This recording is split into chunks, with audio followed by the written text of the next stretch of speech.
binary star consists of two stars that orbit about a fixed point C, as shown in figure 3.1. The star of mass m1 has a circular orbit of radius r1, and the star of mass m2 has a circular orbit of radius r2. तो दोनों का radius अलग अलग. State the formula in terms of G, m1, m2, r1, r2 and omega for the gravitational force between the two stars. तो आप लोगों को याद होगा ग्रेविटेशनल फोर्स का फॉर्मूला था very good GMM upon R square formula था. आपको याद है R किसे कहते हैं? नहीं, R इज द सेपरेशन. कहां से कहां तक?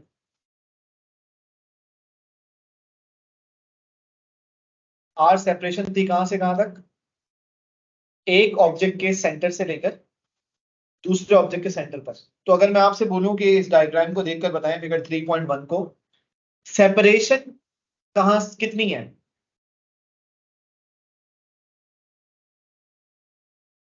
सेपरेशन कितनी है?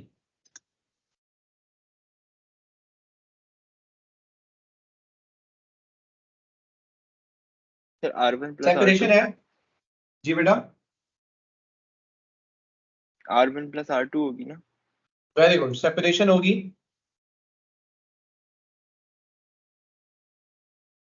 एक ऑब्जेक्ट के सेंटर से दूसरे ऑब्जेक्ट के सेंटर तक होती है ना, तो R1 प्लस R2. तो जब मुझे सेपरेशन का स्क्वायर लिखना होगा तो मैं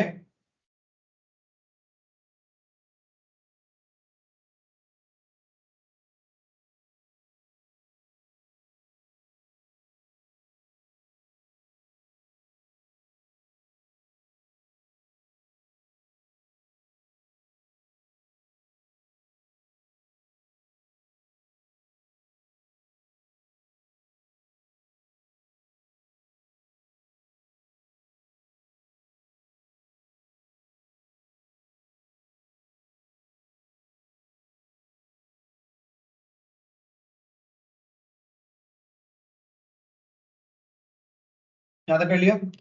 अब लिखा हुआ है the centripetal force. Centripetal force का फॉर्मूला याद है आप लोगों को? दो फॉर्मूला थे.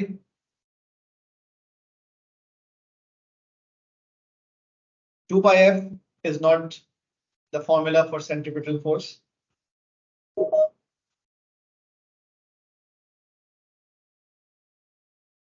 नोट्स में से देख के बता दें, कोई मसला नहीं. सेंट्रीपिटल फोर्स का फॉर्मूला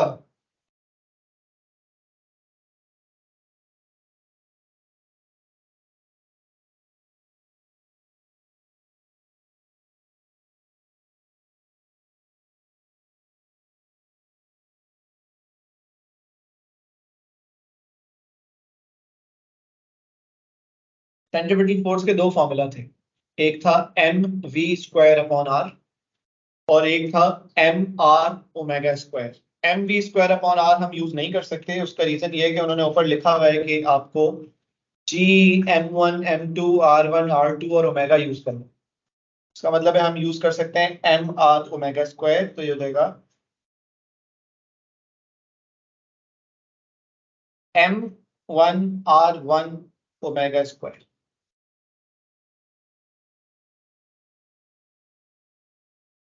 सेंट्रीपिटल फोर्स का फॉर्मूला mr ओमेगा स्क्वायर.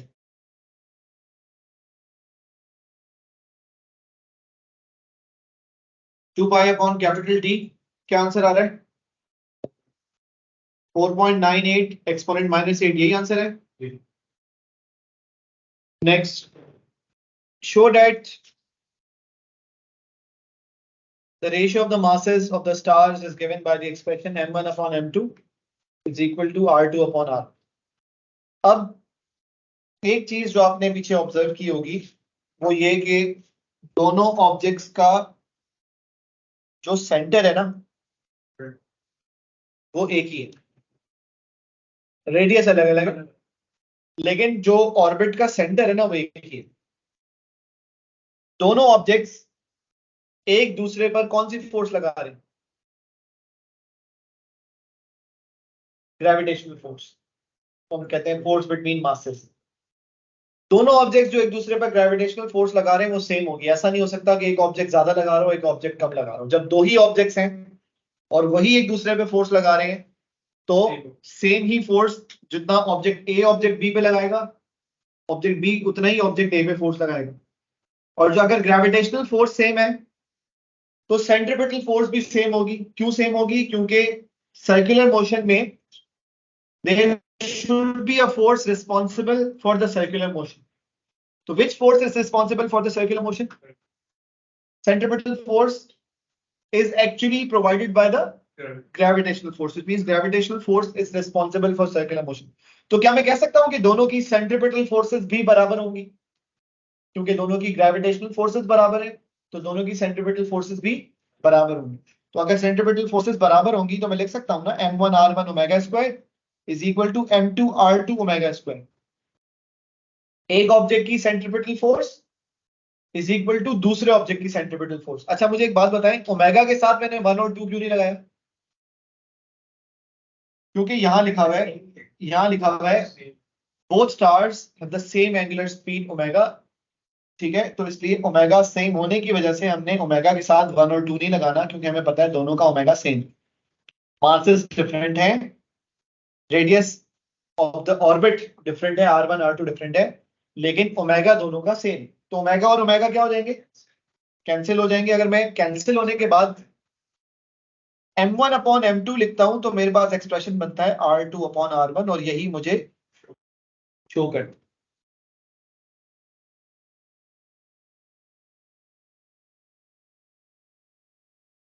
ठीक है जी, पार्ट 2 पे जाएं। The ratio m1 upon m2 is equal to 3 and the separation of the stars is 3.2 exponent 11। देखो बेटा m1 अपॉन m2 कितने के बराबर हो गया? अगर m1 अपॉन m2 3 है तो r2 अपॉन r1 भी 3 है। यहां तक बात समझ आ गई? दूसरी बात, ये सेपरेशन दी गई है और सेपरेशन को कहते हैं r2 प्लस r1। ये हमें पता है, अभी हम पीछे इसको डिस्कस कर चुके हैं। तो हमें कौन सी दो बातें इन्होंने बता दी हैं? दो भी नहीं थे तो तीन बातें बता दी। एक बताया है कि m1 अपॉन m2 3 के बराबर है, एक बताया है r2 अपॉन r1 वो भी 3 के बराबर है, और एक बताया है कि 3.2 एक्सपोनेंट 11 ये r1 प्लस r2 है। ये तीन इंफॉर्मेशन हमें पता चल गई यहाँ पे या नहीं? अब इन तीनों इंफॉर्मेशन को यूज करके हमें r1 और r2 की वैल्यूज निकालनी है। तो देखो बेटा, जो बातें हमें पता है वो हम यहाँ लिख रहे हैं।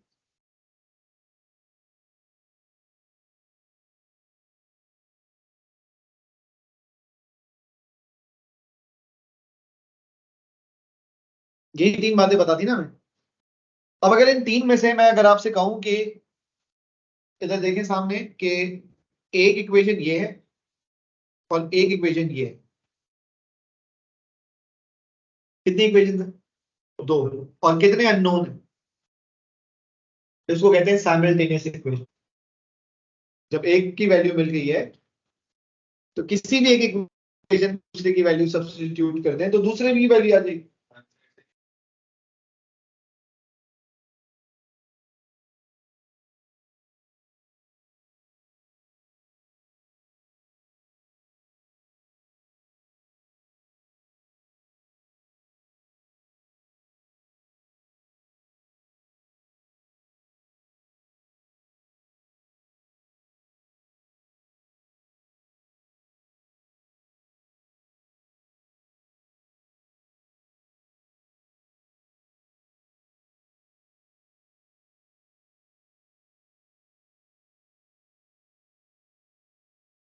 कोई भी कैलकुलेशन आप ऊपर से कॉपी नहीं करेंगे जब तक आप खुद से सॉल्व नहीं करेंगे।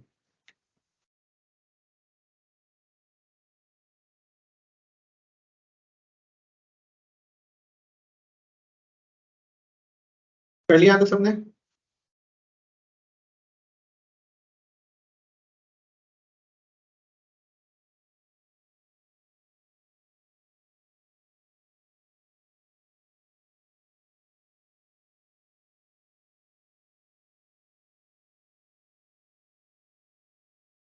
आसान हो गया? Okay, part D, part 1. जी sir. Okay, by equating the expressions you have given in part A and using the data calculated in B and C. बेटा अब आप लोग सब लोग जल्दी से पार्ट A भी देखें, पार्ट B भी देखें, पार्ट C भी देखें जो उन्होंने रेफरेंस दिए. पार्ट A क्या था? पार्ट A में ये था. मुझे बताएं क्या ये दोनों इक्वल है या नहीं? क्यों इक्वल है? क्योंकि हमें पता है gravitational force provides the centripetal force. तो अगर मैं इसी को बेस बना लूं तो मेरी पहली इक्वेशन यही हो जानी चाहिए,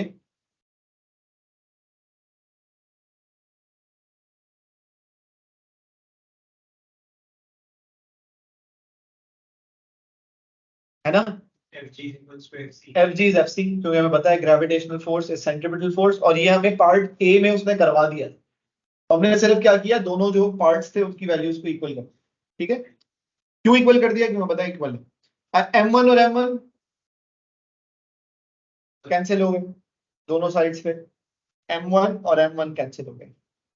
अब इसके अलावा जो कुछ भी है ना वो सब आपको पता है, M2 नहीं पता. पहले तो जो देखिए, हमेशा कैलकुलेशन करने से पहले जिस जो वैल्यू अननोन है ना उसको सब्जेक्ट बनाते हैं. तो पहले तो आप लोग मुझे बताएं, आप लोगों ने सब्जेक्ट बनाया था नहीं बनाया? ये एक्सप्रेशन बना था. ठीक है, अब R1 की वैल्यू कितनी थी? 8 एक्सपोनेंट 10 इंटू ओमेगा की वैल्यू 4.98 एक्सपोनेंट माइनस 8 का square, R1 plus R2 separation का स्क्वायर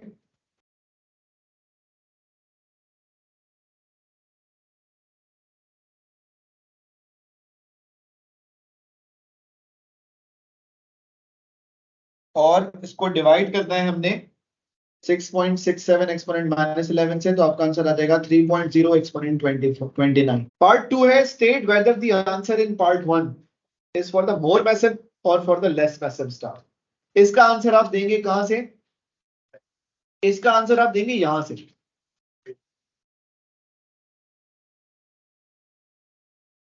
सही है, और अगर उसको और सिंप्लीफाई कर दें तो यहां से देंगे.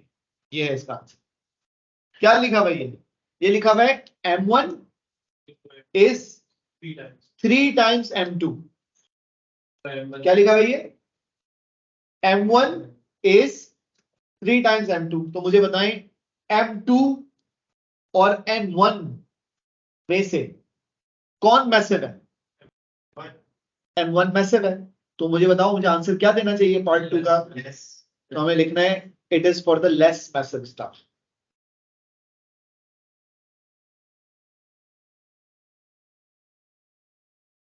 क्वेश्चन 2 हमारा यहां पर हो गया कंप्लीट. अब हम आ जाते हैं क्वेश्चन नंबर 3.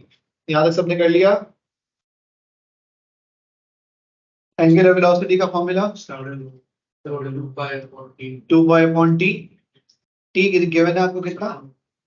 3.2 एक्सपोनेंट 7.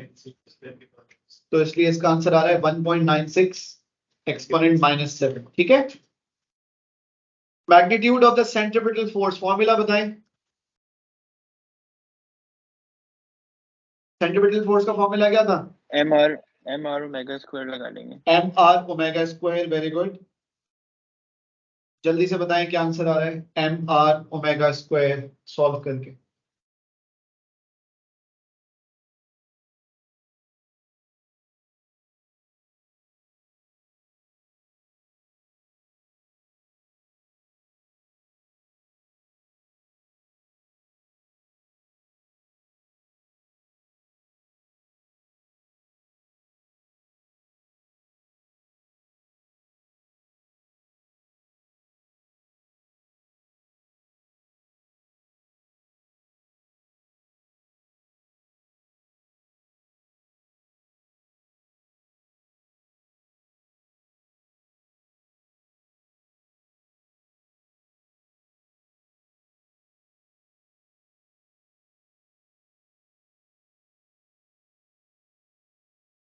थ्री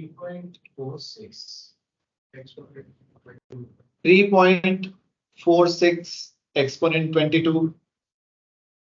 तो ये आपका आंसर आ रहा है पार्ट 2 का। State the origin of the centripetal force. किसकी वजह से है सेंट्रीपिटल फोर्स? ग्रेविटेशनल फोर्स की वजह से। Gravitational force is acting as a centripetal force. अब पार्ट बी जो है ना, यही पार्ट 2 है। बी पार्ट 2 यही है जो आपने पार्ट 1 में आंसर दिया है, कि आप कह सकते हैं कि F G is F C, क्योंकि आप पार्ट 1 में यही बता रहे हैं कि gravitational force is centripetal force. F G की जगह क्या लिखूं? G M M upon R square. और एफ सी की जगह क्या लिखूं? वो लिखूंगा एम आर ओमेगा स्क्वायर। सही है। अब अगर मैं दोनों साइड्स पे, कौन सा एम है? छोटा वाला एम। ये छोटा एम किसका मास है? ये अर्थ का मास है। अर्थ और सन में से अर्थ का मास है, क्योंकि earth is a smaller object. ये कैंसिल हो गया दोनों साइड्स। अब जो एक एम बचा है, कैपिटल एम, ये किसका मास है? सर का। इसको आप सब्जेक्ट बना लें और मुझे बताएं कि ये कैपिटल एम कितना है। क्या है इसका आंसर?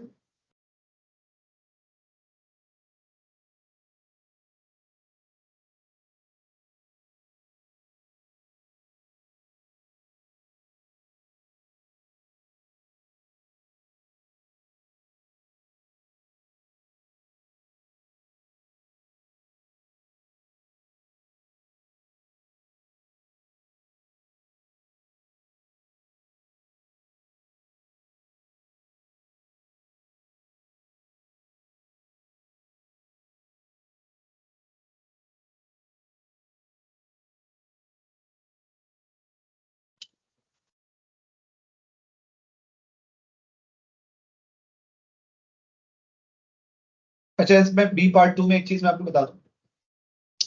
लेफ्ट साइड पे जो आर है वो क्या है? सेपरेशन है। और राइट साइड वाला आर रेडियस। लेकिन इस क्वेश्चन में रेडियस और सेपरेशन सेम। ऑर्बिट का रेडियस अर्थ से लेकर सन तक का डिस्टेंस, सेपरेशन बिटवीन मासेस अर्थ से लेकर सन तक का डिस्टेंस। ठीक है।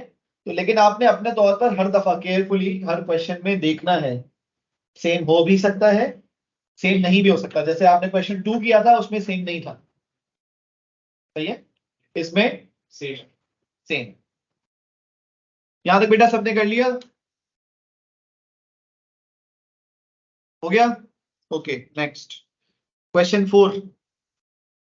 आप लोगों को याद होगा, मैंने नोट्स में आखिरी एक डेरिवेशन कराई है कैपलर्स लॉ के नाम से।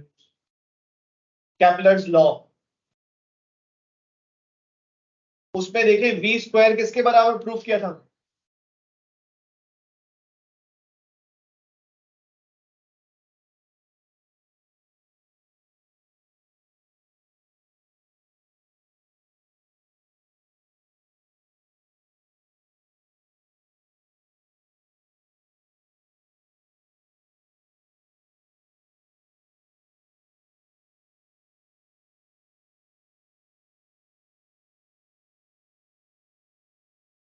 F G is gravitational force.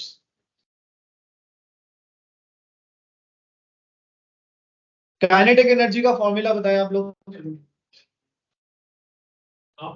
Half M V square, है ना? क्या फॉर्मूला है? Half M V square. तो बेटा वी स्क्वायर की जगह हम लिख रहे हैं जी एम अपॉन आर। सही है। तो एक्सप्रेशन क्या बन गया? बन गया G M M upon 2 are.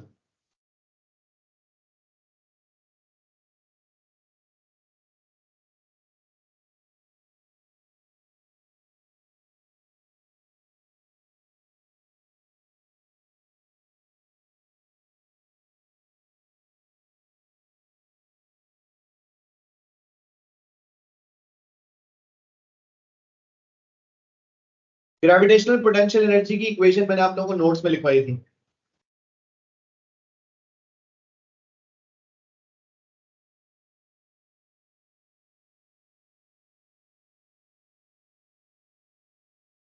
potential energy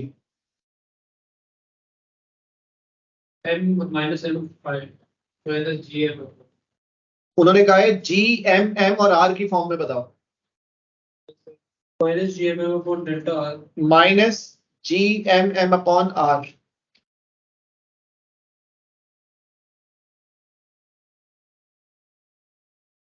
delta R नहीं लिखना, कहां पर लिखेंगे डेल्टा आर? जहां पर वो बोलेगा चेंज इन ग्रेविटेशनल पोटेंशियल। यहां पर उन्होंने क्या बोला है? Gravitational potential energy. अगर वो कहें change in gravitational potential energy तो माइनस हटा देना और फिर लिखना G M M upon delta R. अच्छा, अब यहां पर कैपिटल आर नहीं लिख सकते आप। क्यों नहीं लिख सकते? ऊपर देखें क्वेश्चन में उन्होंने कहा है जी एम एम और स्मॉल आर। मतलब हो सकता है कि वो वेरिएबल्स चेंज करें तो आपने भी चेंज करने हैं साथ साथ। टोटल एनर्जी आप सबको पता है बराबर होती है sum of kinetic and potential energy. तो ये हो गया E K plus E P.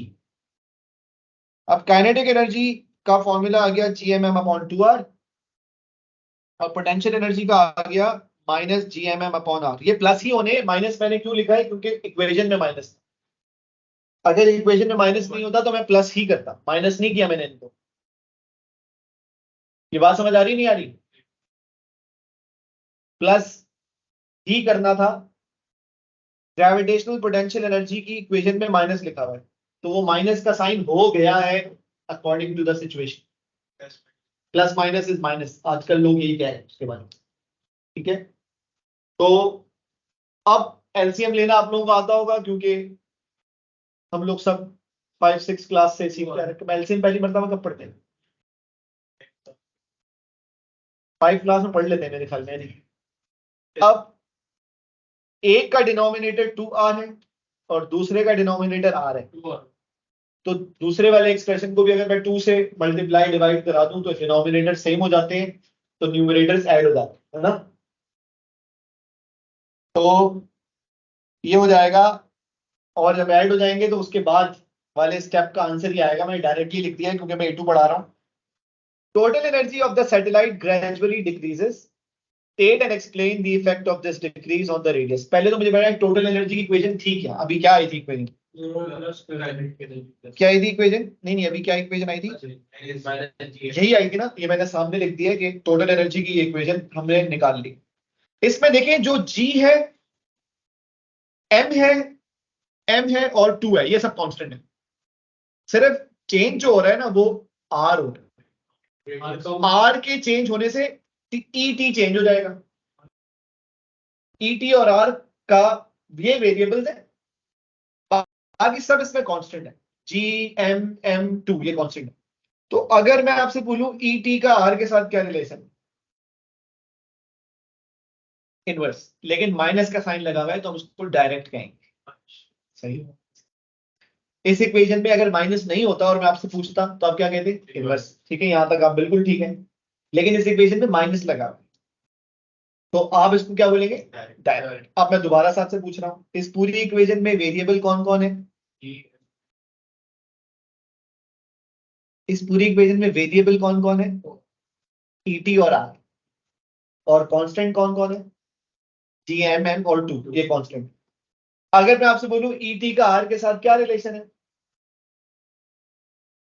Direct relation. सही है। अब उन्होंने ऊपर पहली लाइन में क्या बोला? The total energy of the satellite decreases. वो कह रहे हैं ईटी क्या हो रहा है? कम हो रहा है। और फिर पूछ के आर के साथ क्या होगा? वो भी कम ही होगा। डायरेक्ट अभी तो बता रहे हो ना, तो मैं तो नहीं बता रही। दोबारा से सवाल करते हैं आपसे, ईटी और आर वेरिएबल, ईटी का आर के साथ क्या रिलेशन है? डायरेक्ट है। यहां तक पहुंच गए? अब वो कह रहे हैं ईटी कम हो रहा है, आर को क्या होगा? वो भी कम होगा। तो सिंपल सी बात, कितनी सिंपल है ना।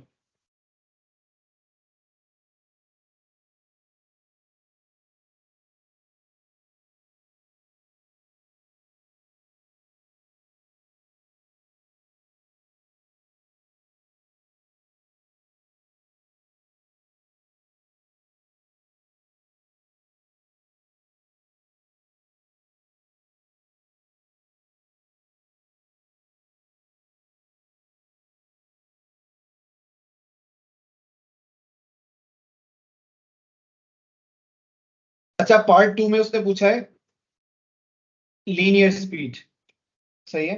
पहले तो मुझे बताएं, ये एक ही क्वेश्चन के दो पार्ट्स हैं, तो जो पार्ट 1 में हो रहा है ये उसी केस का पार्ट है, तो मैं पार्ट 1 की इंफॉर्मेशन को भी यूज कर सकता हूं, क्योंकि सेम ऑब्जेक्ट के बारे में दो बातें हो रही, ऑब्जेक्ट चेंज नहीं हो रहा।